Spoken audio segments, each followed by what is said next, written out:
Évangile selon Matthieu, chapitre 13. Matthieu, chapitre 13, nous lisons à partir du verset 24. Il nous est dit, « Il leur proposa une autre parabole et il dit, « Le royaume des cieux est semblable à un homme qui a semé une bonne sémence dans son champ. Mais pendant que les gens dormaient, son ennemi vint, sema de l'ivraie parmi le blé et s'en alla. Lorsque l'herbe eut poussé et donné du fruit, l'ivraie parut aussi. Les serviteurs du maître de la maison vinrent lui dire, « Seigneur, n'as-tu pas semé une bonne sémence dans ton champ? D'où vient donc qu'il y a de l'ivraie? » Il leur répondit, « C'est un ennemi qui a fait cela. » Et les serviteurs lui dirent, « Veux-tu que nous allions l'arracher? » « Non, dit-il, de peur qu'en arrachant l'ivraie, vous ne déraciniez en même temps le blé. Laissez croître ensemble l'un et l'autre jusqu'à la moisson, et à l'époque de la moisson, je dirai au moissonneur, arrachez d'abord l'ivraie et liez-la en gerbe pour la brûler, mais amassez le blé dans mon grenier. » On va s'arrêter ici pour l'instant et demander la grâce du Seigneur. Notre Dieu, notre Père, nous voici encore devant toi cet après-midi. Quelle joie pour nous, Seigneur, de nous tenir devant ta face, car nous savons, Seigneur, que devant ta face, abondance de joie, devant ta face, Seigneur mon Dieu, la paix, la joie, devant ta face, la guérison, devant ta face, Seigneur, la liberté. Donne-nous, Seigneur, cet après-midi, Seigneur, vraiment de saisir ta main, de saisir, Seigneur, ta bénédiction, Seigneur mon Dieu, toi qui connais les besoins, qui connais tout de nous, Seigneur mon Dieu, combien nous voulons voir ta gloire dans nos vies, Seigneur, combien nous voulons, Seigneur, que tu sois béni, glorifié, Seigneur, dans nos vies. Seigneur, merci de relever celui qui est fatigué, de guérir le malade, mon Dieu, de donner du travail à celui qui n'en a pas, Seigneur, mon Dieu, en tout cas de pourvoir à tous nos besoins. Que toi seul, notre Dieu, notre Père, sois béni et glorifié, car toi seul en es digne, au nom de Jésus. Amen. Amen. Pour vous asseoir, bien-aimés.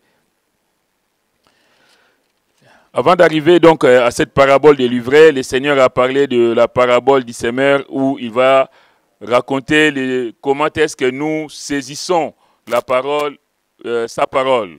Il y en a, quand ils saisissent la parole, il y a, ça tombe à côté du chemin, ça tombe sur sur des cailloux, ça tombe sur une bonne terre. En tout cas, ici, il passe à une autre parabole. La question qu'on va se poser en tant que chrétien déjà, de savoir qu'est-ce qu'une parabole. Quelquefois, nous parlons de parabole. Le Seigneur a parlé en parabole, mais c'est quoi une parabole? Une parabole, c'est une figure de rhétorique consistant à une courte histoire qui utilise les événements quotidiens, qui illustre un enseignement, une morale ou une doctrine.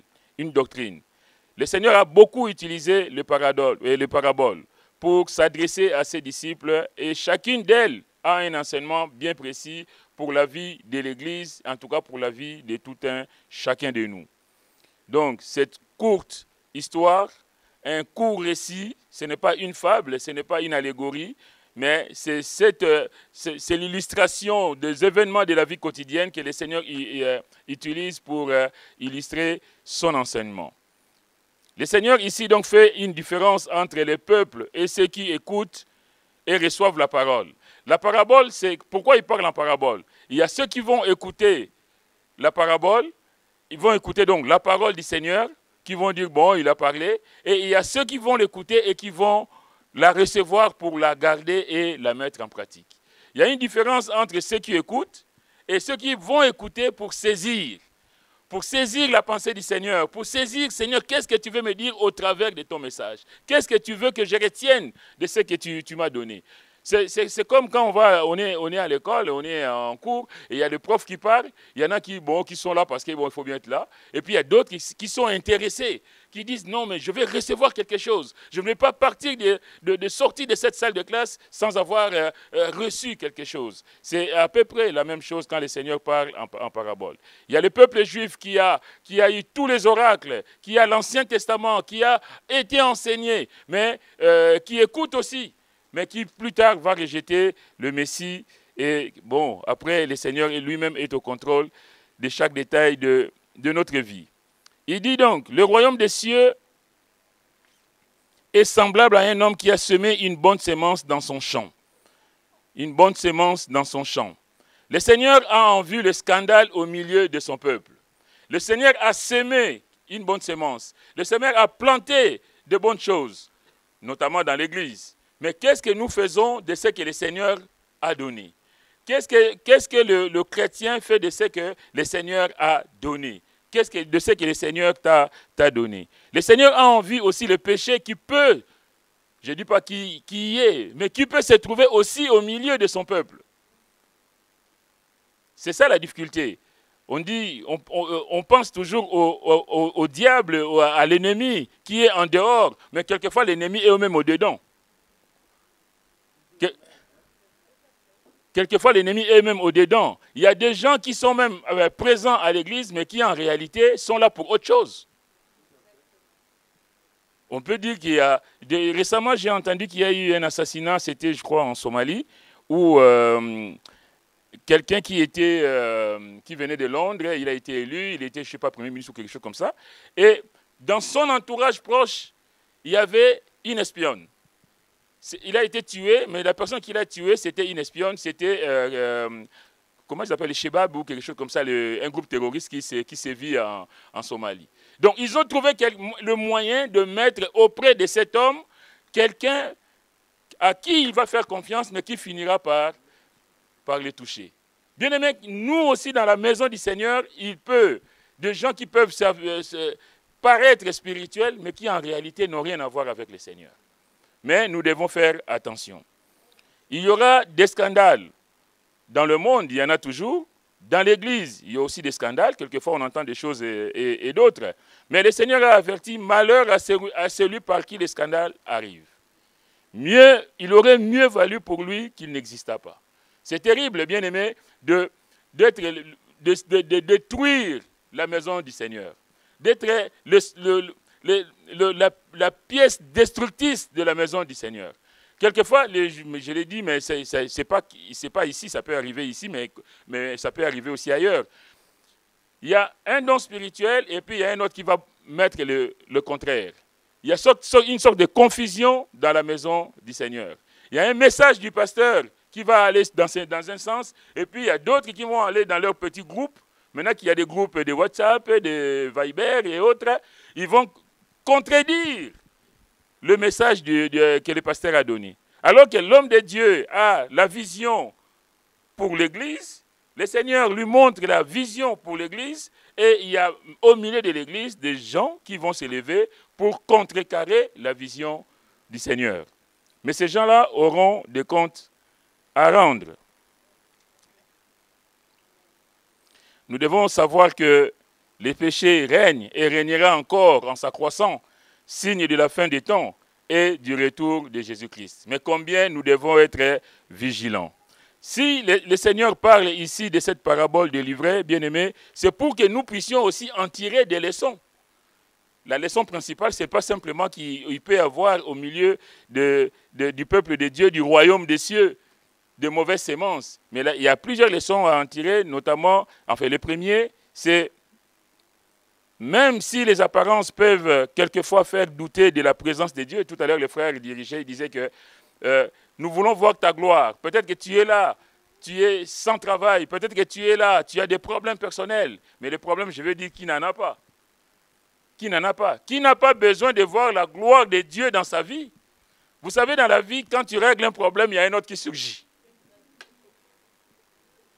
La vie est faite comme ça. Tu priais pour avoir du travail, tu as gêné l'église à prier pour toi, alléluia, amen, et boum, il y a du travail qui arrive. Et demain, c'est la maladie. Il y a encore un autre problème. Après, on va prier pour la maladie. Et après, demain, ce sera ainsi de suite. Dans la vie, il y aura toujours des problèmes. Mais combien nous devons rester attachés au Seigneur? Quelles que soient les apparences, quelle que soit la situation que nous pouvons connaître. Quelquefois même, on s'est dit, Seigneur, mais j'ai l'impression que tu n'étais pas là. Quelquefois, on a même comme si Dieu n'existait pas. On doute même de l'existence de Dieu, tout en étant chrétien. Parce qu'on se dit, Seigneur, mais j'entends des témoignages des uns et des autres, et moi? Et moi, mon problème, ça fait des années que je le porte. Ça fait des années que je te présente ces problèmes et ça fait des années que j'attends toujours que je n'ai pas de solution. Et malgré cela, bien-aimé, laisse-moi te dire à quelqu'un cet après-midi que malgré cela, Dieu est au contrôle de ta situation. Amen. Dieu contrôle chaque détail de nos vies. Nous, on se pose des questions, nous, on se tracasse par rapport à des solutions que nous ne trouvons pas parce que nous voulons évidemment trouver des solutions rapidement, mais Dieu est au contrôle de chaque détail de notre vie. Même si les apparences, je disais, peuvent quelquefois faire douter de la présence de Dieu, il nous faut savoir que le Seigneur contrôle parfaitement chaque situation, aussi bien dans le monde que pour chacune de nos vies. Là, ici, nous avons cette situation où l'ennemi va venir semer. La Bible dit que pendant que les gens dormaient, lui, il se pensait malin. Il est le malin. Lui, il dit, bon, je ne viendrai pas en plein jour, parce qu'en plein jour, ça se verrait, ça se saurait. Je viendrai la nuit. Vous remarquerez avec moi que dans la Bible, quand on parle de la nuit, c'est les ténèbres. Et le diable agit toujours dans la nuit, dans les ténèbres. Vous savez, dans 2 Timothée chapitre 2, verset 19, vous nous dit, quelles que soient donc les situations que nous pouvons connaître, nous devons savoir que la Bible dit, néanmoins, les solides fondements de Dieu restent debout. L'homme peut s'agiter, l'homme peut faire ce qu'il veut, l'homme peut monter des plans diaboliques, de tout ce qu'on veut, mais les solides fondements de Dieu demeurent. On peut faire ce qu'on veut, on peut dire ce qu'on veut, le monde reste ce qui est comme Dieu le veut, et Dieu a la main sur toutes les choses. Vous savez comme moi qu'il y a l'Amazonie qui brûle, et c'est panique à bord. Le poumon de la terre est en feu. On ne va plus respirer. Mais qu'est-ce qui fait qu'on en arrive là? Après, on accuse le président brésilien, j'en sais rien. Mais l'homme est en train de détruire ce que Dieu a créé. L'homme, par son orgueil, par sa cupidité, par tout ce que vous voulez, l'homme veut aller toujours, veut penser qu'il peut faire des choses sans Dieu. Et dans sa folie, on est en train de détruire. Mais même si l'homme détruit, sachons-le que Dieu est au contrôle, mes frères et mes sœurs, de chaque détail du monde, de nos vies, déjà en tant que chrétiens, mais il est au contrôle de chaque détail de la vie du monde. Les solides fondements de Dieu demeurent avec ses paroles qui lui servent de sceau. Le Seigneur connaît ce qui lui appartiennent. Dans le cas qui nous concerne, il y a la bonne semence. On verra plus loin ce qu'est la bonne semence. La bonne semence, le Seigneur a donné l'explication. La bonne semence, ce sont les fils du royaume. C'est-à-dire qu'au milieu des fils du royaume, il y a des livrets. Il y a la mauvaise semence. Mais malgré la mauvaise semence, Dieu est au contrôle. Le Seigneur connaît ce qui lui appartient.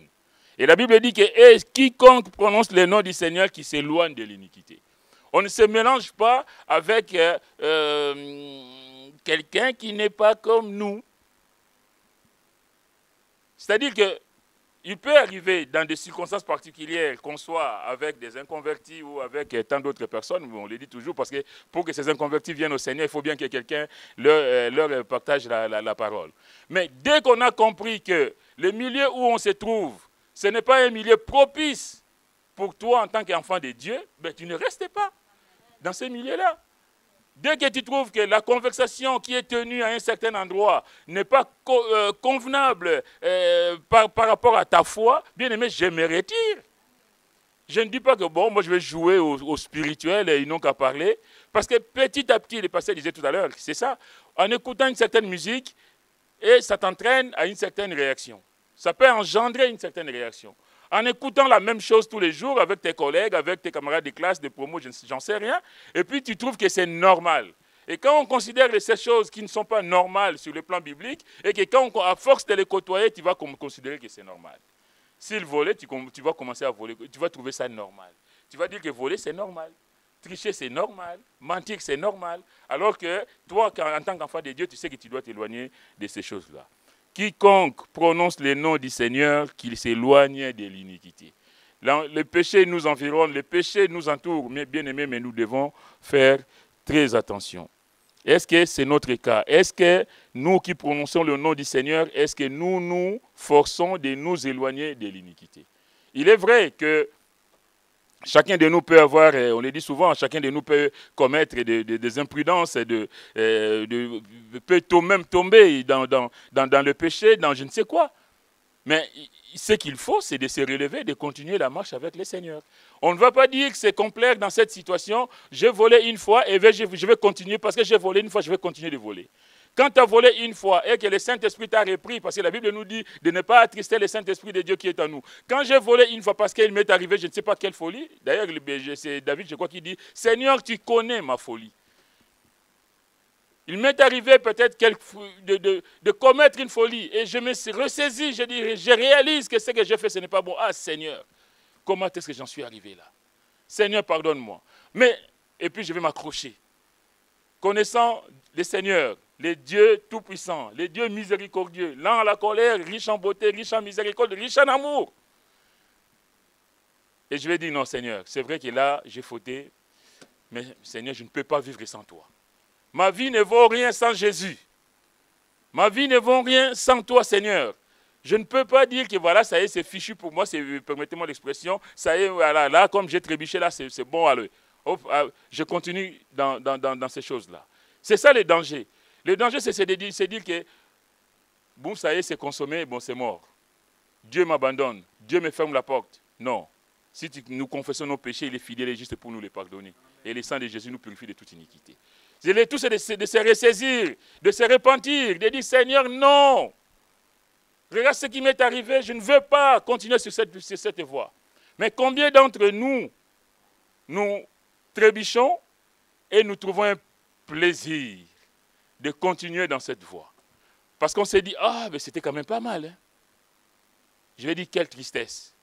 Pour nous, pour le Seigneur. Peut-être que toi, tu vas dire, ah, c'était pas mal. Mais pour le Seigneur, c'est une douleur, c'est une souffrance. Mais le vrai enfant de Dieu ne peut pas dire que c'était pas mal. Un vrai enfant de Dieu qui tombe, un vrai enfant de Dieu qui trébuche, il doit réaliser sa souffrance, il doit comprendre qu'il a offensé le cœur de Dieu.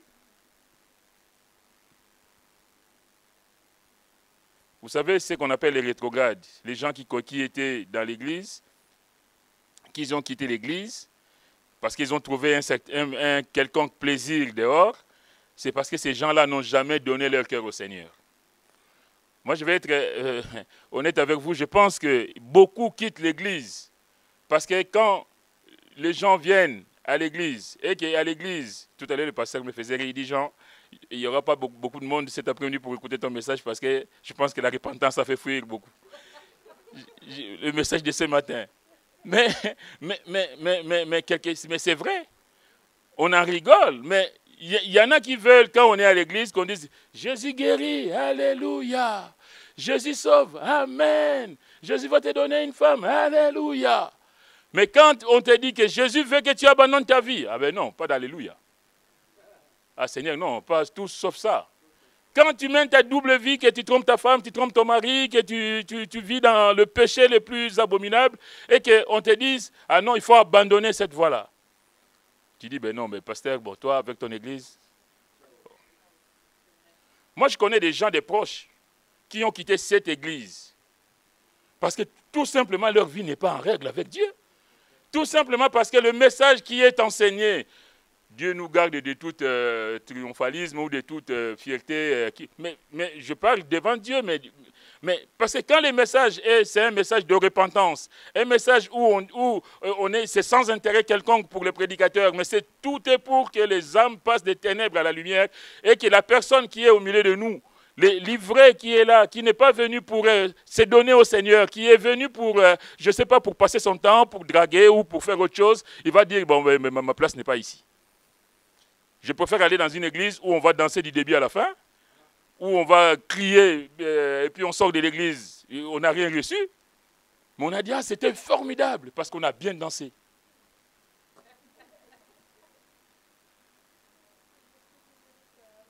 Moi, je bénis le Seigneur parce que je sais que quand je viens à l'église et qu'il y a un message qui me touche, je dis, oh mon Dieu. Combien de fois j'ai pris mon train en rentrant chez moi et que j'ai été demandé pardon à ma femme, et j'ai demandé pardon à ceci, ou j'ai corrigé telle chose, parce que je suis venu à l'église et que j'ai dit, bon, ben, ça va, mon Jeannot, tu croyais te cacher, mais là, tu es grillé, là. Vous savez, non, il y a des choses qu'on ne peut pas dire, mais une fois j'étais comme ça dans le RR, j'ai dit, j'ai fait quoi? Et le message qui revenait en boucle, dans tes oreilles. On passe ta journée le dimanche à l'église, hein, et puis dimanche, le soir, tu rentres chez toi. Il y a ce message qui revient. qui te tournent la tête. Et puis toi, tu dois dire non, ah non Seigneur. Et le pasteur a prêché sur les pardons. Et nul ne sera pardonné s'il ne pardonne pas. Et puis toi, tu dis non, ah non, non, non, ce qu'il m'a dit là, non, non, non, non. Ah non, tout sauf ça. Mais si tu es un vrai enfant de Dieu, bien-aimé, le Saint-Esprit ne va pas te lâcher. Tu n'auras pas la paix. Mais si tu as la paix, c'est qu'il y a un problème là. Parce qu'un véritable enfant de Dieu dont le Saint-Esprit a élu domicile dans son corps est devenu le temple du Saint-Esprit, tu ne peux pas... En fait, il y a comme une sorte d'incompatibilité entre vous. Il y a le message que lui t'apporte et qui veut que tu appliques, et il y a ta chair, ton corps qui dit non. Ta fierté, ton orgueil qui va dire non, non, non. Ah non, pas toi, je sais qu'il t'a dit, ah non, non, non, ah non, on ne peut pas aller jusque-là quand même, mais ça c'est exagéré. Mais Dieu nous appelle à l'humilité. Et quand nous nous humilions, peu importe ce qui s'est passé, peu importe les blessures, tu vas dire, bon, chérie, excuse-moi, mais pour ce qui s'est passé ce matin, ou hier soir, ou je ne sais pas quand, je te demande pardon. Tout simplement. Et tu verras que l'ennemi va faire en sorte que tu n'y ailles pas. Mais il faut vraiment que le Saint-Esprit te convainque de péché, de justice et de jugement, qui te disent non, moi je suis un enfant de Dieu, peu importe ce que les autres vont dire, peu importe ce qui va se passer, mais moi je vais faire ma part. Le tout c'est de faire notre part. Si l'autre ne reçoit pas mon pardon et que moi j'ai fait le pas d'aller le voir pour vraiment demander pardon, pour s'excuser pour ce qui s'est passé et que lui me ferme la porte, mais le Seigneur connaît. Moi j'ai fait ma part. Et quand tu as fait ta part, tu pourras dormir tranquille. Parce que tu as fait ce que Dieu voulait que tu fasses. Maintenant, si la porte est fermée en face, tu ne vas pas la forcer. Là, ça c'est l'affaire de Dieu. La deuxième leçon, si dans la parabole du semeur, la bonne semence était la parole de Dieu, ici ce sont les filles et fils du royaume que le Seigneur sème dans son champ, à savoir le monde. Nous sommes la semence du Seigneur bien-aimé. Nous sommes la semence que Dieu a plantée dans le monde. Et nous devons produire ce fruit digne de la repentance comme nous l'avons entendu ce matin. Pour revenir à ce que je disais tout à l'heure, je n'ai pas fini ma pensée. Je connais quelqu'un qui est parti de l'église parce que comme nous, on prêche, je vais dire la sainte doctrine, qu'il n'y a pas de relation en dehors du mariage, il faut se marier, il faut mettre les choses en règle avec le Seigneur. Et cette personne avait trouvé quelqu'un en dehors de l'église. Et comme il avait envie d'avoir une femme, il est parti. Il savait qu'il n'allait pas se marier, mais il voulait avoir une relation sans mariage, hors mariage, donc il est parti. Au jour où je vous parle, cette relation n'existait plus. Et ça, c'est dans mes proches. La personne, parce que de venir à l'église, d'écouter cette parole qui est annoncée, pas de relation hors mariage, pas de relation et tout ça. Et puis l'autre, toi, dans ta vie là, pourrie là, tu vas dire, bon, Pasteur Linderman, je pense que là, j'ai assez entendu ton histoire là. Il va aller faire sa vie ailleurs. Et la personne va trouver des excuses pour accuser l'église. Ah, dans votre église, vous prêchez toujours la même chose. Ah, dans cette église-là, le Saint-Esprit n'est pas là. Oui, parce qu'on ne danse pas. Parce qu'on ne crie pas. Parce qu'on n'est pas en train d'hurler, de faire du sensationnalisme. Et cette personne est partie. Parce qu'il voulait avoir des relations comme ça, et puis des relations en relation au jour d'aujourd'hui, il va toujours dans une certaine église. Hein. Mais sauf que de toutes ces relations, plus rien n'existe. Que Dieu nous aide, bien-aimés, à serrer sa parole dans nos cœurs afin de ne point pécher contre lui. Si dans la parole de semence, je disais la bonne semence était la parole de Dieu, ici, ce sont les filles et fils du royaume que le Seigneur sème dans son champ qui est le monde. Tous ceux qui appartiennent réellement au Seigneur ont reçu la vie de Christ et doivent la transmettre aux autres. La bénédiction que nous recevons, la vie que nous avons en tant que chrétiens, bien aimés, nous ne devons pas la conserver pour nous. Nous devons partager. Et nous sommes la lumière du monde. Quand la Bible dit, le Seigneur dit que nous sommes la lumière du monde, la lumière doit briller. Si tu es une vraie lumière, là où Dieu te place, tu dois rayonner.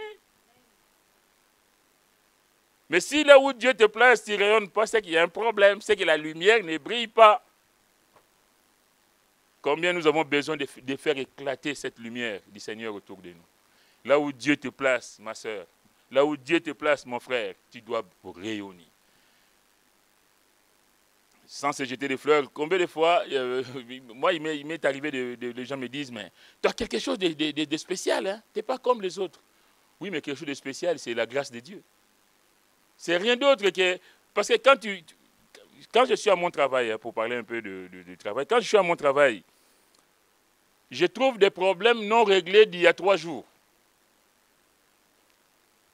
Mais pourquoi vous n'avez pas dit ça à ma collègue qui était là hier? Ah non, non, non, vous attendez. Ah bon? Pourquoi c'est moi? Quelquefois, ça fatigue. Oui, parce qu'on sait que, en fait, les gens savent que lui, il n'est pas comme l'autre. Lui, mon problème, il va le régler. Il va prendre le temps de m'écouter, il va prendre le temps de chercher, il va prendre le temps pour résoudre mon problème. Contrairement à l'autre qui va peut-être entendre le problème, mais qui va après botter en touche. Et puis tu vas voir le problème non réglé. Toi, tu avais 3 jours de pause, tu arrives comme ça, et puis tu vas régler ça, tu vas régler. Dans chaque chambre où je rentre, je mets au moins 5-10 minutes. Ah oui, Jean, je t'attendais. Oh mon Dieu. Et c'est là que tu vois, Dieu nous apprend la patience, Dieu nous apprend l'écoute, mais tout ça, c'est des fruits de l'esprit. La personne qui est en face de toi, c'est une personne malade, qui a un problème. Et puis toi, tu vas dire, non, madame, je n'ai pas le temps. C'est comme pareil qu'à l'église. Nous sommes des enfants de Dieu. Nous sommes, s'il y a un problème, la sœur qui nous a appelé l'autre jour pour son enfant qui était malade, il me dit, oui, je sais que je ne suis pas de votre église. J'ai dit, ma sœur, ce n'est pas question de l'église. Là, c'est la question du Seigneur, là. Le Seigneur vous a orienté, le Seigneur vous a dirigé vers nous. Donc nous, on va prendre ces problèmes, on va les régler, entre guillemets. On va prier pour votre enfant, on va prier pour vous. On n'a pas question de savoir de quelle assemblée vous êtes. Et là, tu vas prendre le temps d'être à l'écoute, d'essayer de régler les problèmes. Tu es fatigué de rester debout peut-être 1 heure, là où les autres mettent 3 quarts d'heure, toi tu vas mettre 1 heure et demie. Peut-être que quelquefois, c'est vrai que tu n'en peux plus, mais ta conscience t'oblige à être à l'écoute. Le Saint-Esprit va te dire, mais oui, mais ces problèmes-là, il faut les régler. Que Dieu nous aide.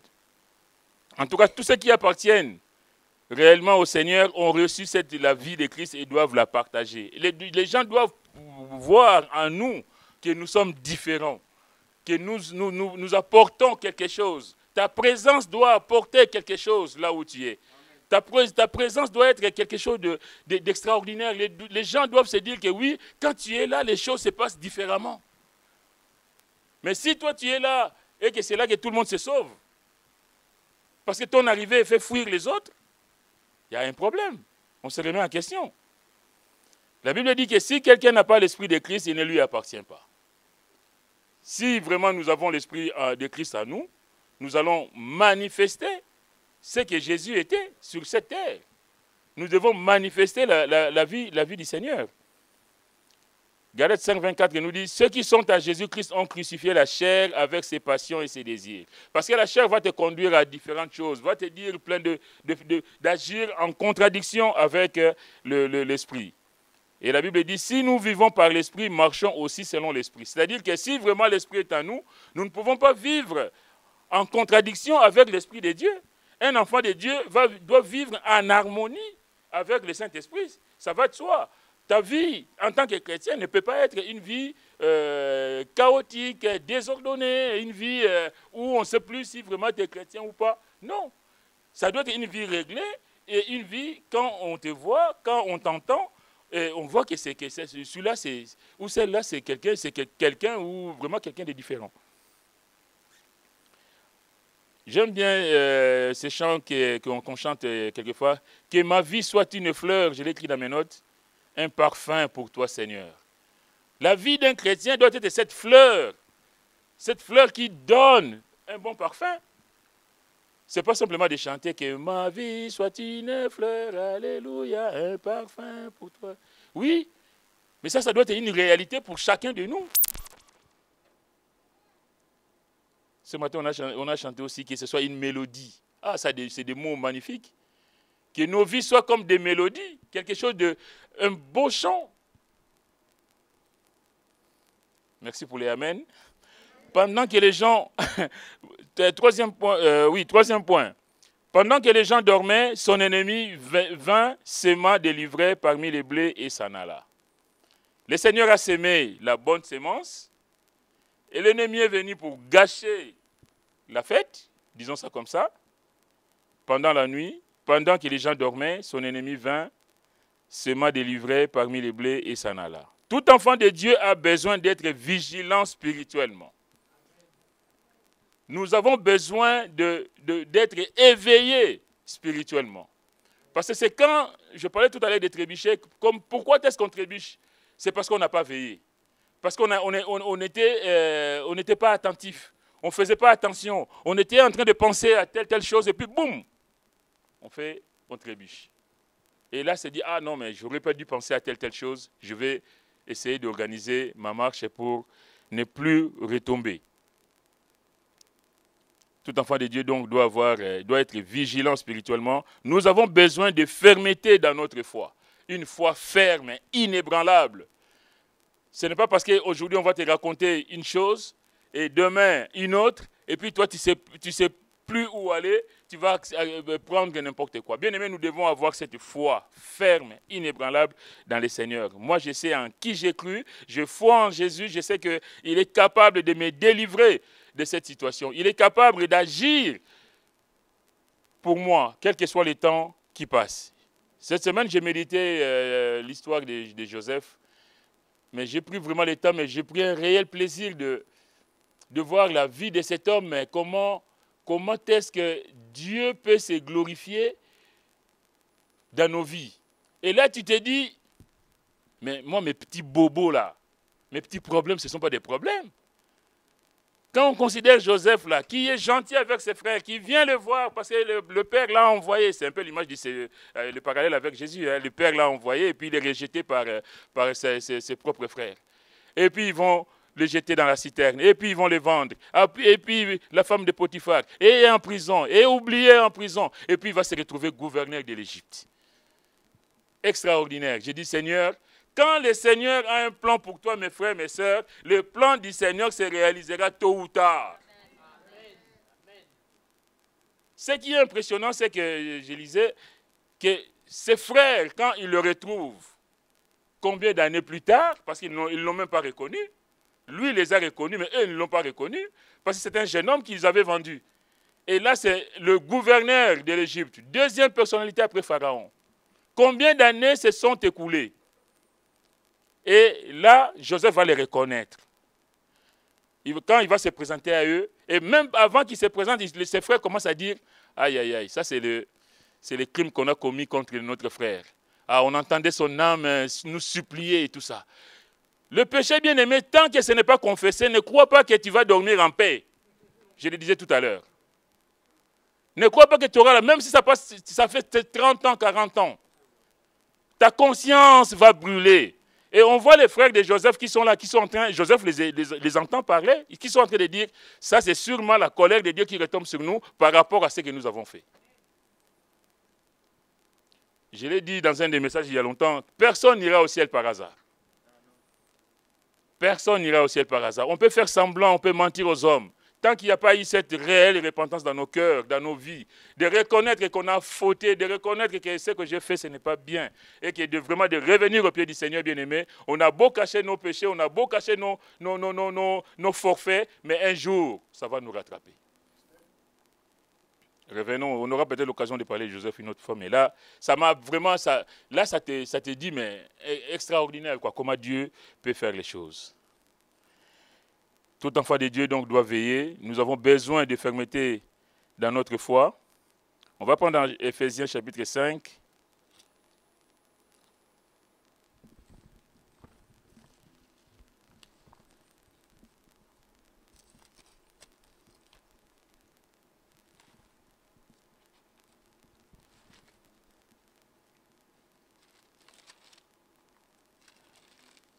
L'enfant de Dieu, c'est quelqu'un de différent. C'est quelqu'un qui ne doit pas être comme tout le monde. Souvent, on parle de l'enfant de Dieu qui doit faire la différence. Il y en a qui pensent que la différence doit être matérielle. Moi, je dis que la différence, c'est spirituel. C'est par rapport, ça peut être matériel, pourquoi pas, Dieu peut nous bénir au-delà de toute attente, mais ça peut surtout être spirituel dans ta façon de te conduire, dans ta façon de vivre, de ce que tu apportes autour de toi. Éphésiens chapitre 5, déjà au verset 1er, devenez comme les imitateurs de Dieu, comme des enfants bien-aimés et marchez dans l'amour, dans la charité, dans certaines Bibles, à l'exemple de Christ qui nous a aimés et qui s'est livré lui-même à Dieu pour nous comme une offrande et un sacrifice de bonne odeur. Le verset que je voulais prendre après, l'apôtre va dire quelle impudicité, qu'aucune espèce d'impureté, que la cupidité ne soit même pas nommée parmi vous. Il va parler des choses et autres. Au verset 7, il dit, n'ayez donc aucune part avec eux. La zizanie, le désordre. Ne prenez point part à ces œuvres-là. Ne partagez pas cette vie-là. Autrefois, vous étiez ténèbres et maintenant vous êtes lumière dans le Seigneur. Marchez comme des enfants de lumière. Car le fruit de la lumière consiste en toutes sortes de bonté, de justice et de vérité. Examinez ce qui est agréable au Seigneur. Et ne prenez point part aux œuvres infructueuses des ténèbres, mais plutôt condamnez-les. L'enfant de Dieu, ici c'est vrai, il est question que l'ennemi vient s'aimer, livrer dans le champ qui ne lui appartient pas d'ailleurs. Déjà, on n'a pas le droit de rentrer dans un champ d'autrui. C'est-à-dire que le diable se permet des choses incroyables. Mais en tout cas, nous, la Bible nous appelle à examiner ce qui est agréable au Seigneur. Dans ma vie, je dois examiner ce qui plaît au Seigneur. Est-ce que ce que je dis, ce que je fais, ou mon comportement plaît au Seigneur? Et ne prenez point part aux œuvres infructueuses des ténèbres, mais plutôt condamnez-les. Car il est honteux de dire ce qu'ils font en secret, mais tout ce qui est condamné est manifesté par la lumière, car tout ce qui est manifesté est lumière. C'est pour cela qu'il est dit, réveille-toi, toi qui dors. Réveille-toi, toi qui dors. Peut-être cet après-midi aussi parmi nous, ceux qui dorment là. Réveille-toi, toi qui dors. Relève-toi d'entre les morts et Christ t'éclairera. Réveille-toi, toi qui dors. Le Seigneur nous appelle, bien-aimés, à être éveillés. Parce que pendant que nous dormons, l'ennemi lui agit. Pendant que nous sommes dans cette somnolence spirituelle, pendant que nous sommes endormis ou même endormis carrément spirituellement, c'est là que l'ennemi va venir planter ses affaires dans nos vies. C'est là qu'il se passe des choses parce qu'on n'a pas veillé, parce qu'on n'a pas vraiment pris le temps de faire attention. Dieu n'a pas besoin de mélange. Il est question ici de mélange. Ne prenez point part aux œuvres infructueuses des ténèbres. Ne participez pas au péché d'autrui, il est écrit. Mais pourquoi? Parce que Dieu n'a pas besoin de mélange. Ici, le diable vient semer, vient mélanger quelque chose qui n'a pas à être dans ses champs. Mais l'enfant de Dieu doit faire attention de ne pas recevoir ce qui n'est pas pour la gloire de Dieu dans nos vies. Dieu n'a pas besoin de mélange. Et dans quel but la question peut se poser? L'ennemi vient s'aimer l'ivraie. Pourquoi il vient s'aimer l'ivraie? Satan vient malicieusement et illégalement s'aimer l'ivraie dans un champ qui ne lui appartient pas. Il n'a pas le courage d'affronter le maître. Pourquoi on fait les choses en cachette? Parce qu'on n'a pas le courage de le faire au vu et aussi de tout le monde. Pourquoi on doit se cacher si ce que tu fais est bien? On n'a pas à se cacher. Si ce que je fais plaît aux hommes, plaît à Dieu, mais je veux le faire pour que tout le monde voit vraiment que ce qu'il fait, c'est bien. Mais quand on fait les choses en cachette, c'est qu'il y a anguille sous roche. Donc, il vient malicieusement et illégalement s'aimer l'ivraie dans un champ qui ne lui appartient pas. Il sème une graine semblable à la bonne graine. Parce que l'ivraie, c'est proche au blé. Il va s'aimer cette graine qui ressemble au blé, mais qui n'en est pas. Le malin sait que l'ivraie ne se distingue du blé et de l'orge qu'à la maturation. En fait, quand c'est tout petit, on ne peut pas faire la différence. C'est pourquoi je disais tout à l'heure que même au milieu du peuple de Dieu, il peut y avoir des vrais, mais aussi des faux chrétiens. Il peut se passer des choses, on peut même se fier à certaines personnes pensant qu'ils sont vraiment spirituels, qu'ils sont vraiment des vrais enfants de Dieu. Demain, il va s'avérer que c'était des gens qui étaient là pour autre chose. Matthieu, on va prendre dans Matthieu chapitre 7 pour illustrer ces propos-là. Matthieu 7, verset 15. Gardez-vous des faux prophètes. Ils viennent à vous en vêtements de brebis, mais au-dedans, ce sont des loups ravisseurs. Les mauvaises sémences, là. Des gens qui rentrent dans l'église, mais ce sont des faux prophètes, qui viennent avec un faux enseignement. Le Seigneur nous met en garde. Gardez-vous des faux prophètes. Ils viennent à vous en vêtements de brebis, mais au-dedans, ce sont des loups ravisseurs. Vous les reconnaîtrez à leurs fruits. Cueille-t-on des raisins sur des épines ou des figues sur des chardons? Tout bon arbre porte de bons fruits, mais les mauvais arbres portent des mauvais fruits. Un bon arbre ne peut porter de mauvais fruits, ni un mauvais arbre porter de bons fruits. Tout arbre qui ne porte pas de bons fruits, c'est coupé et jeté au feu. C'est donc à leurs fruits que vous le reconnaîtrez. Un vrai enfant de Dieu, on le reconnaît par ses fruits. On le reconnaît de la sémence qu'il porte en lui, de la bonne sémence qu'il porte en lui. Le but donc de l'ennemi est de nous détourner de la vérité, de s'aimer la confusion. La personne qui vient à l'église pour troubler l'église, il vient pour semer la confusion. Il vient pour détourner les enfants, le peuple de Dieu du vrai message de l'évangile. Donc, détourner de la vérité, semer la confusion, et le Seigneur nous appelle à veiller. Vous savez, le mot ivraie, en grec, c'est zizania. Je vous laisse deviner la suite. Zizania, la zizanie. Les gens qui viennent s'aimer la zizanie, les désordres dans la maison du Seigneur, bien aimés, ils auront des comptes à rendre avec le Seigneur. Il y en a d'autres qui viennent s'aimer la zizanie dans nos vies personnelles, dans nos couples, dans nos foyers, dans nos entreprises. Bien aimés, ils auront des comptes à rendre avec le Seigneur. Parce que la zizanie n'est pas de Dieu. Vous savez, c'est un frère qui me le disait à Bordeaux, la différence quand l'ivraie a grandi et que le blé a grandi aussi, le blé à maturation, le blé fléchit. La tige du blé fléchit. Alors que l'ivraie reste pointée comme ça. Ça veut dire, c'est signe d'orgueil, de l'orgueil, en fait. Le véritable enfant de Dieu reconnaît qu'il n'est rien, qu'il est faible sans le Seigneur. Et je ne sais pas si c'est vrai, mais en tout cas, c'est lui, il travaille dans le métier. Il nous a enseigné, il dit, l'ivraie, ça reste la tête haute comme ça ne bouge pas. Alors que si vous regardez les champs de blé, à maturité, ils ont la tête tournée comme ça. C'est extraordinaire comment le Seigneur peut expliquer les choses, quoi.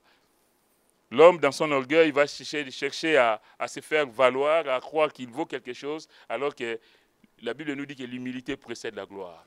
De reconnaître qu'on n'est rien du tout, que Seigneur, sans toi, je ne suis rien, et combien j'ai besoin de toi. Si on retourne dans Matthieu 13, on va arriver à la fin. Donc, l'ennemi a semé. Pendant que les autres dormaient, il est arrivé, il vient s'aimer son ivraie. On voit la sagesse, le dernier point, enfin l'avant-dernier point, c'est la sagesse divine. Prenons le texte. Donc, lorsque l'herbe eut poussé et donné du fruit, l'ivraie parut aussi. L'ennemi, pour lui, il sait qu'il a semé et que personne ne l'a vu, mais il ne sait pas que le maître, lui, l'a vu. Les serviteurs du maître et de la maison vinrent lui dire, verset 27, « Seigneur, n'as-tu pas semé une bonne sémence dans ton champ? D'où vient donc qu'il y a de l'ivraie ?» Il leur répondit, « C'est un ennemi qui a fait cela. » Et les serviteurs lui dirent, « Veux-tu que nous allions l'arracher? » « Non, dit-il, de peur qu'en arrachant l'ivraie, vous ne déraciniez en même temps le blé. » Je vais dire, quelle sagesse. Il sait qu'il risque d'avoir des confusions. Parce que le but de l'ennemi, c'est de s'aimer la confusion. Et dans cette confusion, si on ne fait pas attention, on risque de déraciner même le bon grain. Même le blé risque de partir. Donc combien, bien aimé, je vais dire cet après-midi, même nous, même si là on parle des gens qui viennent, qui sont peut-être pas des vrais, des faux et tout ça, mais nous n'avons pas à nous juger les uns les autres. Nous devons laisser faire le Seigneur. C'est l'affaire de Dieu. C'est à la fin que chacun de nous rendra compte devant le Seigneur. Les bons, les mauvais chrétiens, c'est Dieu qui le sait. Qu'est-ce qui me donne de dire, Armanda, tu es une fausse chrétienne? Parce que je ne l'entends pas prier, parce que je ne l'entends pas prophétiser, parce que je ne l'entends pas ceci. Mais ce n'est pas ça qui fait de nous de vrais ou de faux chrétiens. Peut-être quelqu'un qui est à l'église, qui bombarde des dons spirituels tous les mardis, tous les dimanches et tout ça. Peut-être cette personne, en réalité, n'a rien à voir avec le Seigneur. On va lui donner le ciel sans confession, comme on dit. Ah oui, mais lui, mais quand il prêche, et non, mais quand il parle, quand il prie. Oui, mais quand il prie, peut-être pour nous épater, mais on n'épate pas le Seigneur. Dieu nous connaît individuellement. C'est lui qui fera les tri le moment venu. C'est lui qui va séparer l'ivraie du vrai blé. C'est lui qui connaît, c'est pourquoi il dit, ne vous précipitez pas. Parce que qu'est-ce qu'on lui dit? Ah, maître, voulez-vous qu'on déracine l'ivraie? Mais comment vous allez faire? Comment vous allez faire cette différence? Parce que c'est la même tige. Comment vous allez distinguer le vrai du faux? Et il leur dit, non, dit-il, de peur qu'en arrachant l'ivraie, vous ne déraciniez en même temps le blé. Laissez croître ensemble l'un et l'autre jusqu'à la moisson. Et à l'époque de la moisson, je dirais au moissonneur, arrachez d'abord l'ivraie et liez-la en gerbe pour la brûler, mais amassez les blés dans mon grenier. Laissez faire. C'est une affaire du Seigneur. Le Seigneur connaît ce qui lui appartient, on l'a dit. Donc, à la fin, c'est lui qui fera les tri. Quelquefois, même à l'église, il peut arriver qu'on chasse quelqu'un de l'église parce qu'on le suspecte d'une certaine conduite qui n'est pas très adaptée. Mais c'est peut-être qu'il y a eu un souci dans sa vie. On cherche de comprendre pourquoi il est comme ça. Mais de mettre quelqu'un comme ça dehors parce qu'on estime que tout ça, parce qu'il y a eu peut-être même une fausse accusation contre les frères ou contre la sœur, et puis on a tout faux. La personne qui est peut-être venue porter l'accusation, c'est peut-être elle qui est livrée dans l'affaire.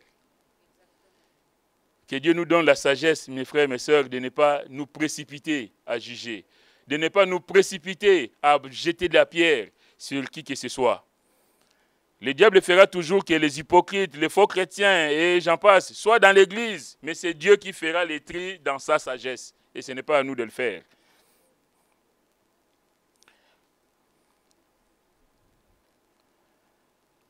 Alors, on va arriver à la fin. Au verset 36, toujours du chapitre 13, je ne l'ai pas lu tout à l'heure, exprès pour finir par là. Alors, donc Jésus va donner encore deux paraboles. Au verset 36, il dit, « Alors il renvoya la foule et entra dans la maison. Ses disciples s'approchèrent de lui et dirent, « Explique-nous la parabole des livrets du champ. » Il répondit, « Celui qui sème la bonne sémence, c'est le Fils de l'homme, donc c'est lui. Le champ, c'est le monde. La bonne sémence, ce sont les fils du royaume, donc nous, vous et moi. L'ivraie, ce sont les fils du malin, que l'ennemi peut planter donc au milieu de nous. L'ennemi qui l'a semé, c'est le diable. La moisson, c'est la fin du monde. Les moissonneurs, ce sont les anges. Or, verset 40, comme on arrache l'ivraie et qu'on la jette au feu, il en sera de même à la fin du monde. Les fils de l'homme enverra ses anges qui arracheront de son royaume tous les scandales et ceux qui commettent l'iniquité. Et ils les jetteront dans la fournaise ardente où il y aura des pleurs et des grincements des dents. Alors les justes resplendiront comme le soleil dans le royaume de leur Père, que celui qui a des oreilles pour entendre, entende. La pureté de l'enfant de Dieu qui va nous conduire au ciel. Personne n'ira au ciel par hasard. Nous avons besoin de mettre de l'ordre dans nos vies. En tout cas, besoin d'extirper aussi dans nos vies personnelles. S'il y a des livrets, s'il y a des choses qui ne sont pas pour la gloire de Dieu, nous avons besoin de tout faire pour que le Seigneur soit le maître absolu de notre vie. Tout enfant de Dieu doit veiller à ne pas s'aimer deux semences dans sa vie. Dieu a horreur de double vie. Malheureusement, il y a des gens qui mènent double vie. On est à l'église avec une certaine apparence, mais en même temps, on est dehors avec une autre apparence. Je veux dire, quelle tristesse, Dieu n'a pas besoin de ça. Même si on se cache devant les hommes, mais on ne peut pas se cacher devant Dieu. La Bible dit, et Lévitique 19, verset 19, « Tu n'ensemenceras pas dans ton champ deux espèces de semences. » Dans ton cœur de chrétien, dans ton cœur d'enfant de Dieu, tu ne peux pas avoir une double vie. Tu ne peux pas mettre deux semences. Tu ne peux pas mettre et l'ivraie et le blé dans ton cœur. Ce n'est pas possible. Nous devons savoir que l'ennemi rôde. Restons attachés à la saine doctrine en évitant les mélanges des genres. Quelquefois, nous mélangeons des choses, pensant que c'est pour ça va dans le bon sens, alors que c'est complètement faux. Il y a l'essor du méchant, la fin que nous avons lue. Comme on arrache l'ivraie et qu'on la jette au feu, il en sera de même à la fin du monde. Le Fils de l'homme enverra ses anges qui arracheront de son royaume, et de son royaume, pas du royaume de l'ennemi, hein, de son royaume, c'est-à-dire du peuple, qui se disait peuple de Dieu, c'est-à-dire de l'Église. Tout en étant présent dans l'Église, on risque de finir dans les tourments éternels. Je veux dire, quelle tristesse, que Dieu nous aide vraiment à à nous remettre en question et à faire les ménages dans nos vies afin que nous soyons de ceux-là qui le verront quand il viendra. Et ils les jetteront dans la fournaise ardente où il y aura des pleurs et des grincements des dents. Alors, les justes resplendiront comme le soleil dans le royaume de leur Père. Alléluia. Que celui qui a des oreilles pour entendre ce que dit le Seigneur. Que Dieu soit béni, que Dieu vous bénisse. Je laisse la place au pasteur.